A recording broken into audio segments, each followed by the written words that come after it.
Bismillahirrahmanirrahim. Salah satu di antara cinta Rasulullah kepada kita yang gak bisa digantikan oleh siapapun termasuk oleh orang tua kita. Ayah ibu kita gak bisa mencintai kita seperti cinta Rasulullah. Pasangan kita yang katanya sehidup semati gak bisa mencintai kita seperti cintanya Rasulullah. Gimana cintanya Rasulullah? Nanti di padang mahsyar Allah Subhanahu wa taala berfirman, "Yauma yafirrul mar'u min akhihi wa ummihi wa abihi wa sahibatihi wa banihi likulli imri'in minhum yawma idzin sya'nun yughni."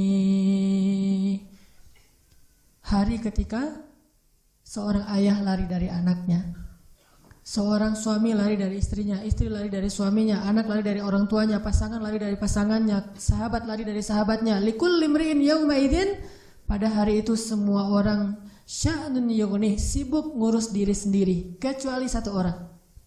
Semua orang, Nabi Adam, Nabi Nuh, Nabi semua anbiya dan semua manusia pada hari itu yawma idzin sya'nun yughni. Likulli imri'in minhum yawma idzin sya'nun yughni. Semuanya sibuk dengan diri sendiri. Udah lupa tuh, kita dikuburin satu liang lahat dengan pasangan sejati kita, tapi pas kita bangkit kita nggak akan lihat ke sebelah kanan kiri kita. Dia juga nggak usah kegeeran, dia juga akan melihat kita kok. Saya nggak akan lihat dia, tapi dia pasti ngelihat saya nih. Nggak usah GR. Di hari akhirat tuh nggak perlu GR, karena dia juga nggak bakalan lihat, nggak akan ingat mau kita tuh. Kita lihat, misalnya kita manggil dia panggilan kesayangan kita, Beb, say gitu ya, say, gini panggil-panggil dia pergi aja tuh. Kenapa nih orang pergi? Jangan-jangan dia udah lupa ingatannya, belum balik, soalnya udah kelamaan tidur di dalam kubur gitu misalnya. Enggak, likulli imri'in yawma idzin sya'nun yughni, enggak peduli, dia ngelihat kita. Dia tahu ini suami saya nih, dia tahu ini anak saya nih, dia tahu ini orang tua saya, dia tahu bahwa dia adalah kekasih kita adalah kekasihnya. Dia tahu, tetapi saking takutnya dia terhadap dirinya dan saking dia mementingkan dirinya pada hari itu dia nggak peduli dengan kita. Bahkan nauzubillah, kalau kekasihnya di sebelah diseret oleh malaikat dia nggak akan nolong kita dia mah. Dia yang penting selamat, saya udah selamat. Kekasihnya ya terserah. Nanti kalau dia udah beres, baru nanti dia, itu juga gak semua orang bisa seperti itu. Tapi Rasulullah satu-satunya orang yang pada hari itu yang sangat sibuk mondar-mandir, sibuknya luar biasa, cuma satu orang, Muhammad SAW. Itu sibuk banget. Gimana sibuknya Rasulullah? Ketika lagi di padang mahsyar, Rasulullah langsung mencari mana umatku. Dia cari, siapa kamu? Umat Muhammad. Sini. Siapa kamu? Umat Muhammad. Kumpulin semuanya umatnya. Kemudian Nabi sujud kepada Allah dengan sujud yang sangat lama. Sampai Allah mengatakan, ya Muhammad, bangkitlah dari sujudmu. Sal tu'tah, minta akan saya beri. Bangkit dari sujudmu. Ya Allah, saya tidak akan bangkit dari sujud saya sebelum saya mendapatkan apa yang engkau janjikan. Wahai Muhammad, minta. Ya Allah, berikan saya kesempatan untuk memberi minum kepada umat-umat saya. Mereka kehausan, ya Allah. Kasihan mereka di bawah terik matahari. Akhirnya Allah mengatakan, ya Muhammad, ini telaga Al-Kautsar, beri minum kepada umatmu. Panggil, wahai umatku. Sampai Rasulullah ditanya oleh Fatimah, ya ayah, nanti di padang mahsyar, kalau saya pengen ketemu ayah, ketemu di mana? Wahai Fatimah, sesungguhnya aku ada di telaga Kautsar dan memberi minum kepada setiap umatku. Datanglah ke telaga Kautsar. Rasulullah padahal dijamin masuk surga, surganya Firdaus. Ngapain tuh capek-capek ngurus kita, pergi aja ke surga Firdaus menikmati hidup. Tapi beliau gak rela, ditampakkan ke hadapan beliau, ini Firdaus, ini surgamu wahai Muhammad. Nabi Muhammad gak akan tersenyum sedikit pun. Beliau nanya, umatku di mana ya Allah? Ini Firdaus, umatku di mana ya Allah? Mereka di padang mahsyar, langsung balik lagi keluar dari surga coba. Keluar dari surga cari, terus memberikan minum satu persatu. Bahagia banget, ketemu umatnya tuh kayak ketemu kekasih lama, kasih minum. Kasih minum. Setelah minum satu teguk kita gak akan haus lagi selama-lamanya. Ketika seorang ayah, ibu, kekasih meninggalkan kita, Rasulullah mencari kita. Di mana fulan? Di mana fulan? Jadi ketika semua orang ngelupain kita, dan gak salah mereka ngelupain kita karena kita juga ngelupain mereka. Jadi jangan ke istri ya ngomongnya, Mama, Papa gak akan cinta-cinta banget sama Mama. Kenapa Papa? Nanti Mama pasti akan ngelupain Papa. Enggak kok Pak, gak akan lupa. Lupa. Kapan Pak? Nanti di akhirat. Oh iya, Papa juga gitu kan? Iya sih. Di situ emang semua orang saling melupakan, dan saling melupakan itu bukan karena Allah mencabut memori dan ingatan kita, karena memang kita mementingkan diri sendiri kecuali Rasulullah SAW. Di mana umatku ya Allah? Kasih minum satu-satu. Setelah dikasih minum, Rasulullah SAW sujud lagi. Ya Muhammad, kenapa engkau sujud? Sujudnya lama banget sambil menangis di hadapan Allah. Ya Rabbi, ya Rabbi, ya Rabbi. Terus Allah mengatakan, bangun ya Muhammad, aku berikan apa yang kau minta. Ya Allah, selamatkanlah umatku dari Sirat. Langsung Nabi meminta kepada Allah kayak gitu, kata Allah, maka tunggulah mereka di ujung Sirat. Nabi menunggu kita di ujung Sirat sambil mengatakan, Allahumma salim salim, Allahumma salim salim. Ya Allah selamatkan, ya Allah selamatkan. Maka yang amalnya banyak dia lewat. Ada juga yang jatuh ke dalam neraka. Rasulullah ketika tahu umatnya masih banyak yang di dalam neraka, langsung sujud lagi di hadapan Allah. Sujud yang sangat lama. Allah mengatakan, ya Muhammad, bangkitlah dari sujudmu, apa yang kau inginkan? Ya Allah, selamatkanlah seseorang dari api neraka yang di dalam hatinya ada iman walaupun sekecil biji kurma.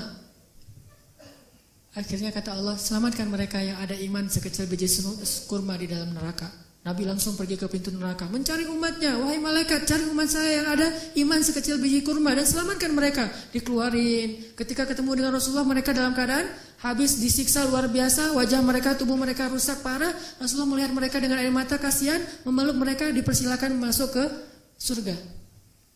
Setelah selesai udah gak ada lagi malaikat, udah gak ada lagi. Balik lagi ke hadapan arasy Allah. Di bawah arasy Allah, Nabi sujud lagi yang lama. Dalam sujud lama itu kemudian Nabi menangis. Allah berkata, ya Muhammad, kenapa menangis? Ya Allah, selamatkanlah umat saya dari api neraka yang mereka di dalam hatinya ada iman sekecil biji jagung. Sekecil jagung. Kata Allah, aku izinkan. Akhirnya Nabi Muhammad lari lagi ke neraka. Wahai malaikat, keluarkan yang ada iman sekecil jagung. Keluar lagi sekian ribu, sekian juta umat Nabi Muhammad.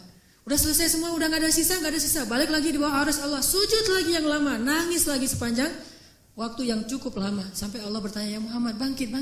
Apa yang kau inginkan ya Allah? Keluarkanlah umatku yang di dalam neraka, yang di dalam hatinya ada iman sekecil biji sawi, zarrah. Kata Allah, aku izinkan. Lari lagi ke neraka, selamatin lagi. Balik lagi, sujud lagi, ya Allah. Kata Allah, ya Muhammad, apa lagi ya Muhammad? Bukankah aku sudah menyelamatkan banyak dari umatmu? Ya Allah, demi kasih sayang yang engkau miliki, selamatkanlah umatku yang mereka tidak punya amal kecuali hanya mengatakan la ilaha illallah. Kata Allah, aku izinkan. Nabi Muhammad kemudian lari ke neraka menyelamatkan kita dengan seizin Allah. Makanya Nabi mengatakan, katakan la ilaha illallah, baru aku bisa menyelamatkan kalian. Ketika pamannya mau meninggal, apa kata Nabi? Wahai paman, ucapkan kunci surga la ilaha illallah biar aku bisa nyelamatin paman. Walaupun gak ada amal sama sekali, tapi pamannya dengan takdir Allah tidak mengucapkan. Sibuk Rasulullah sepanjang padang mahsyar yang panas, kemudian di Sirat, kemudian di depan pintu neraka, terus sibuk untuk memikirkan ummati. Ya Rabbi, kaifa ummati? Gimana umatku ya Allah? Rasulullah hanya membukakan pintu surga untuk kita, tapi beliau tidak masuk surga. Kita yang disuruh masuk surga, beliau keluar lagi, sibuk lagi dengan yang lain. Kita yang difikirkan oleh Rasulullah SAW. Apakah orang tua kita bisa melakukan itu nanti di akhirat? Tidak. Cinta yang paling besar dari Rasulullah. Gak lupa sama kita, kenal juga enggak. Bahkan kita berselawat kepada beliau aja males. Beliau tidak menyelamatkan, ya Allah selamatin aja orang yang berselawat kepada saya. Yang gak mau selawat gak usah. Enggak. Yang ada iman sekecil zarrah, yang ada iman sekecil jagung, yang ada iman sekecil biji kurma, gak masalah, yang penting umatku ya Allah, selamatkan mereka. Sampai pernah orang kalau sakaratul maut itu kan sakitnya luar biasa ya. Dan kita tahu adegan sakaratul maut Rasulullah. Apa yang beliau panggil? Ummati. Umatku. Ketika beliau haji wada, apa yang beliau ucapkan? Sampaikan apa yang kalian dengar ini kepada umatku yang tidak mendengar, kepada kaum muslimin yang tidak mendengar. Akhirnya riwayat itu sampai kepada kita. Terus mikirin kita. Hingga suatu hari Nabi lagi duduk bersama sahabat. Nabi bilang gini, wahai para sahabat, tahukah kalian siapa manusia yang paling dicintai oleh Allah? Dan aku juga mencintainya. Kata para sahabat, para nabi ya Rasul.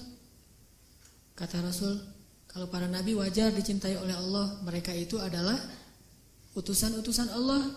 Mereka dapat wahyu dari Allah. Mereka langsung berbicara dengan Allah seperti Musa. Wajar dicintai oleh Allah. Tapi bukan itu maksud saya. Oh, Kalau gitu para sahabat-sahabat Nabi seperti kami ya Rasul. Kalau kalian bertemu dengan aku, wajar jika Allah mencintai kalian, wajar jika aku mencintai kalian karena kalian bertemu dengan aku. Dan kalian menjadi orang-orang yang langsung melihat mukjizatku. Tapi ada yang lebih dicintai oleh Allah daripada kalian. Siapa ya Rasulullah? Mereka adalah umatku yang datang setelah kalian. Mereka tidak pernah melihat aku, tetapi mereka beriman kepadaku dan mencintaiku, mengikuti sunnahku. Aku rindu kepada mereka. Kalian adalah sahabat-sahabatku, tapi mereka adalah keluargaku, kata Rasulullah SAW. Kita ini dianggap keluarga Rasul, Ahlul Bait loh. Bukan kita yang ngaku-ngaku Rasulullah keluarga kita. Itu mah wajar banget, orang kita orang biasa, Rasulullah orang luar biasa. Tapi Rasulullah ngaku kita sebagai keluarganya. Padahal Rasulullah tahu gak semua dari kita itu setia kepada beliau. Yang marah ketika nama beliau dicoreng, yang marah ketika tentang beliau itu diselewengkan, yang marah ketika beliau dihina. Gak semua dari kita punya kesetiaan yang besar kepada beliau. Tapi beliau menganggap kita keluarganya. Beliau rela menghabiskan hidupnya dalam kesusahan demi supaya hidayah ini sampai kepada kita. Siapa sih yang mau susah payah untuk kita kalau bukan karena mencintai kita? Siang malam hartanya habis, dihina, dicela, diusir dari kampung halamannya. Apa yang beliau harapkan? Supaya hidayah ini sampai kepada seluruh manusia. Itu yang paling beliau harapkan. Sampai pernah Rasulullah lagi duduk lewat seorang orang Bani Israel lagi menggotong jenazah gitu. Rasulullah nangis. Lalu para sahabat bertanya, ya Rasulullah kenapa engkau menangis? Kan yang meninggal itu bukan Muslim tapi Bani Israel. Kata Rasulullah, saya menangis karena saya belum sempat mendakwahi dia sehingga dia mati dalam keadaan kufur. Saking cintanya Rasulullah kepada umatnya. Subhanallah walhamdulillah